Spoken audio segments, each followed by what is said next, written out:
Sekarang kita bahas tentang ketentuan mawaris. Tentang ahli waris. Ahli waris adalah yang berhak menerima harta warisan dari seseorang yang meninggal dunia.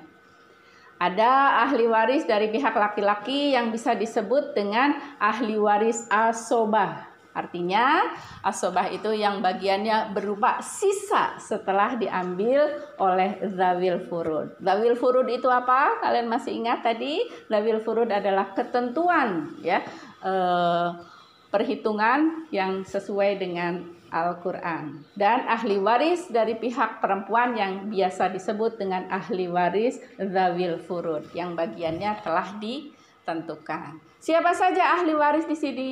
Yang pertama itu adalah sebelah kanan. Apa itu sebelah kanan? Sebelah kanan itu suami atau istri. Kalau suami berarti yang meninggal istri. Kemudian yang kedua yang ke bawah, anak laki-laki. Ya, anak laki-laki. Yang ketiga anak laki-laki dari anak laki-laki. Ini artinya cucu laki-laki. Ya. Yang keempat ayah. Jadi yang pertama suami, anak, cucu. Baru setelah itu ke ayah. Ya. Nah, ke ayah ke atas. Kalau ke kakak itu adalah ke samping. Ya, samping kiri ya. Nah, samping kiri kakak. Kakak itu yang disebut dengan saudara, ya, saudara dari yang meninggal. Kemudian saudara laki-laki sekandung. Kalau yang disebut kakak itu sekandung, seayah dan seibu. Kalau yang keenam hanya saudara laki-laki sekandung.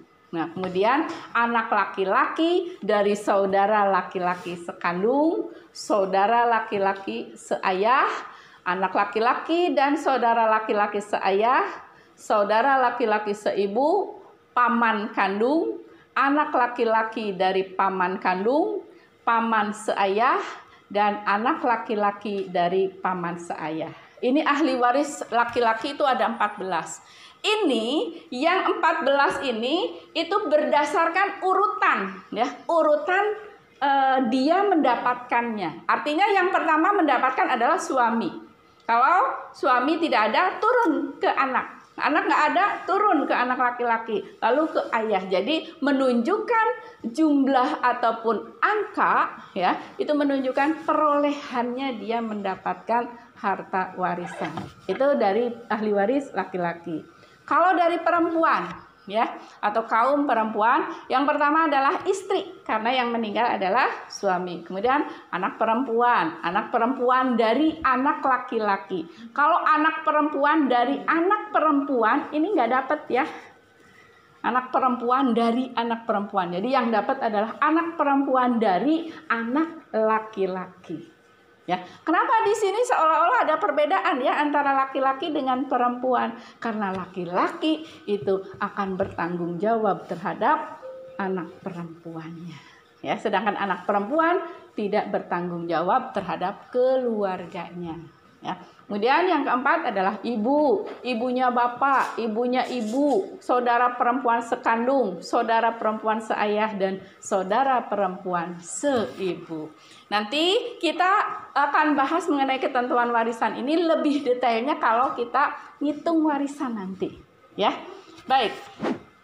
Syarat-syarat mendapatkan warisan. 1, tidak adanya salah satu penghalang dari penghalang-penghalang untuk mendapatkan warisan. Nah, penghalang di sini nanti kita akan bahas yang berikutnya, ya. Karena ada, ya, seseorang mendapatkan warisan, tapi karena ada penghalang tersebut, sehingga dia tidak jadi untuk mendapatkan warisan. Penghalangnya apa? Nanti akan kita bahas.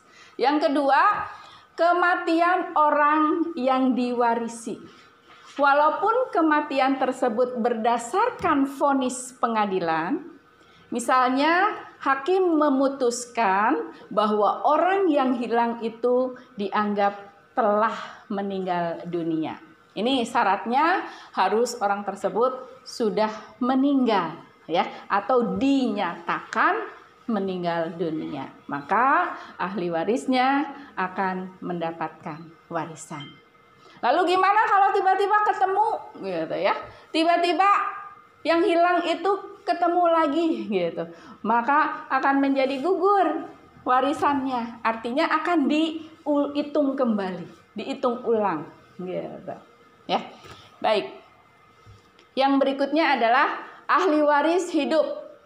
Pada saat orang yang memberikan warisan meninggal dunia, jadi jika seorang wanita mengandung bayi, kemudian salah seorang anaknya meninggal dunia, maka bayi tersebut berhak menerima warisan dari saudara yang meninggal itu karena kehidupan janin telah terwujud pada saat kematian saudaranya terjadi. Artinya orang yang masih atau dalam kondisi sedang hamil itu berarti sudah ada manusia, orang yang akan hidup gitu. Nanti ketika ada yang meninggal, maka walaupun di situ dia belum lahir, dia berhak untuk mendapatkan warisan. Ya. Nah, yang berikutnya adalah sebab-sebabnya. Sebab-sebab seseorang menerima warisan. Yaitu yang pertama karena keturunan ya atau nasab, yakni kerabat atau ahli waris yang terdiri dari bapak dari orang yang diwarisi atau anak-anaknya beserta jalur ke sampingnya, saudara-saudara beserta anak-anak mereka serta paman-paman dari jalur bapak beserta anak-anak mereka. Ya, artinya ini keturunannya lah ya gitu. Bu, gimana kalau misalnya anak angkat, anak adopsi gitu ya. Ini bukan keturunannya, walaupun anak tersebut diambil atau diadopsi dari lahir, ya begitu lahir langsung diadopsi, maka karena dia bukan anaknya, maka dia tidak berhak untuk mendapatkan warisan. Dari siapa atuh Bu anak tersebut? Kan kasihan gitu ya. Dari orang tua yang aslinya, dari orang tua kandungnya. Jadi anak adopsi, anak angkat itu tidak berhak mendapatkan warisan dari orang tua angkatnya. Ya. Kemudian yang kedua adalah pernikahan, yaitu akad yang sah yang menghalalkan berhubungan suami istri, walaupun suaminya belum menggaulinya serta belum berduaan dengannya. Artinya, ya, kalau sudah ada izin SIM, surat izin mondok, ya, surat izin mondok, maka kemudian tiba-tiba belum diapa-apain nih, gitu ya, si istrinya, tiba-tiba suaminya meninggal, gitu, maka dia berhak mendapatkan warisan, walaupun masih belum diapa-apain, gitu ya, iya, gitu. Nah itu ya, jadi karena apa? Masih terikat pernikahan. Tapi kalau sudah cerai seperti yang tadi Ibu sampaikan, kalau sudah cerai walaupun misalnya masih berhubungan ya dalam artian komunikasi, tapi kalau sudah bercerai maka tidak mendapatkan warisan. Yang mendapatkan adalah anak-anaknya. Lalu kalau pernikahan gimana Bu? Kalau istrinya nggak satu gitu. Misalnya 2, 3, atau 4. Karena di dalam Islam diperbolehkan memiliki istri lebih dari 1. Maka bagian istri tersebut ya tetap mendapatkan hak yang sama dibagi jumlah banyaknya istri. Misalnya istrinya ada 2, bagiannya kan 1/8, maka 1/8 bagi untuk 2 orang. Bu, dalicik misalnya, itu mah istri muda gitu. Dalam Islam tidak ada istri muda dan istri tua. Yang ada adalah istri. Gitu ya. Mengenai tua dan muda itu hanya waktu saja. Artinya kalau yang tua lebih dulu, kalau yang muda belakangan. Itu saja. Tapi kalau hak secara warisan itu sama, nggak ada bedanya antara istri muda dan istri tua selama masih dalam pernikahan. Tapi kalau sudah cerai, mohon maaf ya. Gitu. Kemudian yang berikutnya sebab menerima waris adalah wala. Apa itu wala? Seseorang yang memerdekakan budak laki-laki atau budak wanita. Jika budak yang dimerdekakan meninggal dunia, sedang ia tidak meninggalkan ahli waris, maka hartanya diwarisi oleh yang memerdekakannya. Nah, untuk wala ini khusus di Indonesia ini sudah tidak berlaku, ya. Kenapa? Karena di Indonesia tidak menganut perbudakan, ya. Tapi di luar sana, ya, itu mungkin masih ada yang menggunakan sistem perbudakan. Maka hukum waris ini akan berlaku apabila ada wala, ya. Nah, ini yang berikutnya adalah sebab-sebab tidak mendapatkan harta waris. Ini yang disebut dengan penghalang tadi, ya. Tadi dalam syarat itu kan tidak ada halangan. Nah, ini yang menghalangi seseorang mendapatkan waris, yaitu yang pertama kekafiran. Yang dimaksud kekafiran di sini, misalnya gini, ayah ibunya Islam, tiba-tiba anaknya karena mungkin pengaruh ini ya, pengaruh zaman, pengaruh kebebasan, kemudian dia tidak beragama Islam. Katakanlah kafir, ya. Maka kalau dilihat dari nasab keturunan, dia adalah anak. Kuduna yang namanya anak mah dapat warisan. Tapi karena dia tidak seiman, karena dia tidak seagama dengan orang tuanya, karena kekafiran ini, maka dia tidak berhak untuk mendapatkan warisan. Nah, jadi kalau yang pindah agama itu nggak dapat waris atau murtad, ya. Kemudian yang kedua, pembunuhan, ya. Artinya orang yang membunuh, ya. Itu orang yang membunuh, misalnya kasus, ya. Ini terkadang ada, ya, si anak karena ingin mendapatkan harta warisan orang tuanya, dia membunuh orang tuanya. Padahal dengan tidak membunuh sebetulnya dia harusnya dapat dong, gitu. Dapat warisannya karena dia itu adalah anaknya, tapi karena dia membunuh karena ingin mendapatkan harta warisan, karena dia membunuh, maka menjadi tidak berhak untuk mendapatkan warisan. Gitu. Nah, yang ketiganya perbudakan, yang tadi yang wala itu, ya. Di kita tidak ada yang namanya perbudakan. Kita langsung ke yang keempat, perzinahan. Orang yang berzina nggak dapat waris. Maksudnya gimana sih yang berzina nggak dapat waris? Ini adalah yang kasus MBA, married by accident, ya. Seseorang sudah punya anak, tapi sebelumnya sudah tanpa ada ikatan pernikahan terlebih dahulu, atau sudah hamil sebelum nikah, maka anak yang dikandungnya ketika orang tua biologisnya meninggal, khususnya ayahnya meninggal, maka si anak hasil MBA tidak mendapatkan warisan. Kenapa? Karena salah dari awal.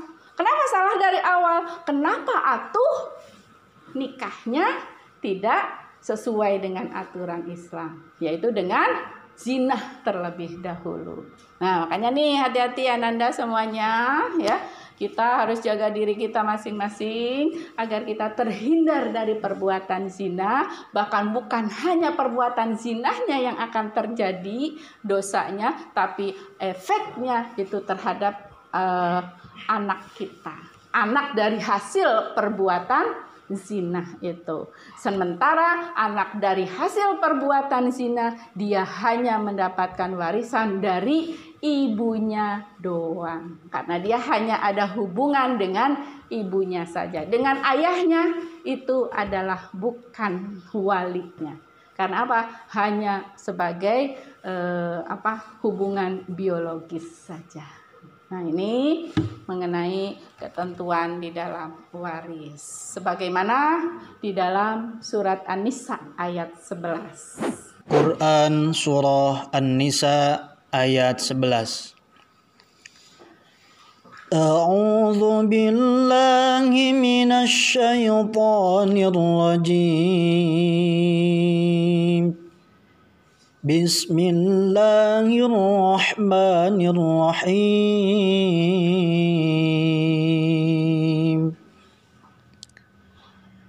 يوصيكم الله في أولادكم للذكر مثل حظ الأنثيين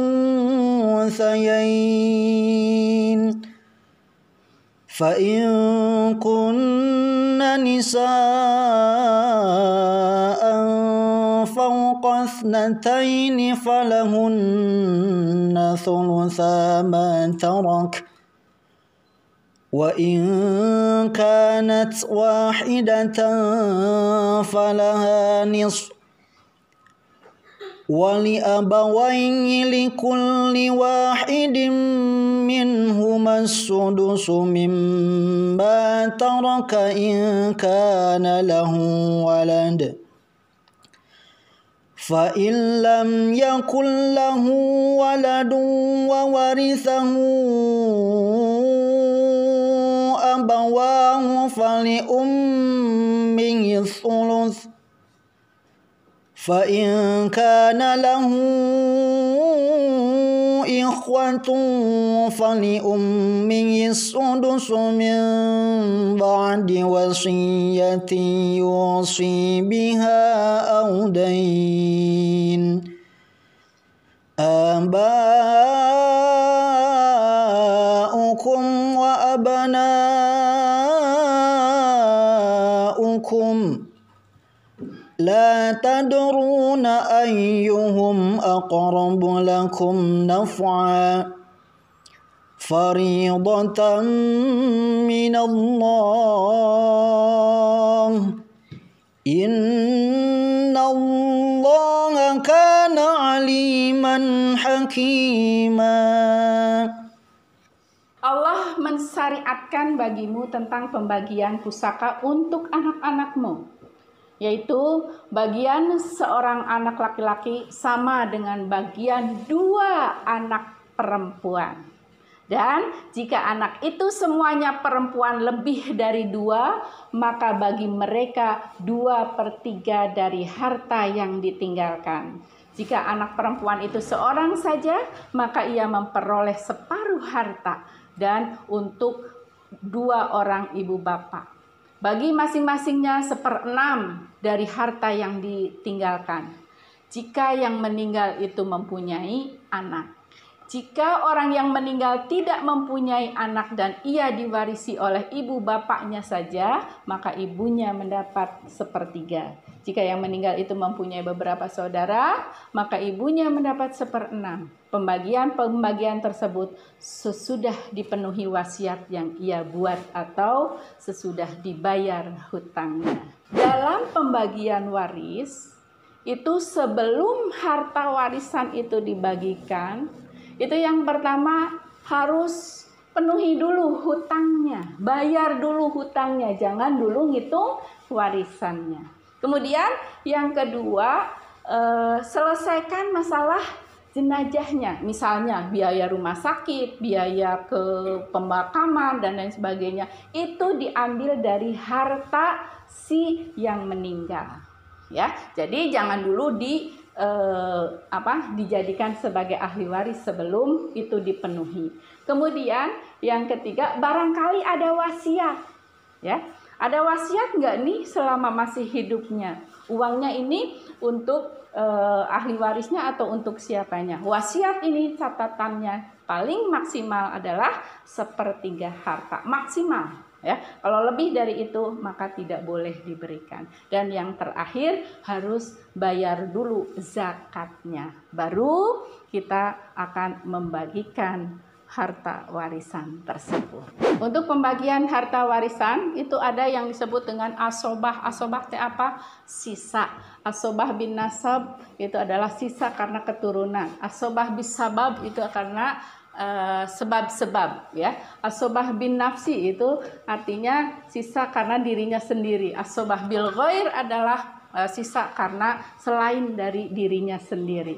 Dan ma'al ghair. Ya, baik, Ibu kira Ibu cukupkan untuk hari ini terlebih dahulu, karena dalam pertemuan berikutnya nanti kita akan membahas bagaimana cara menghitung warisan. Baiklah, Ananda semuanya, terima kasih. Mudah-mudahan apa yang Ibu sampaikan hari ini bermanfaat dan bisa kita terapkan dalam kehidupan sehari-hari. Terima kasih. Assalamualaikum warahmatullahi wabarakatuh.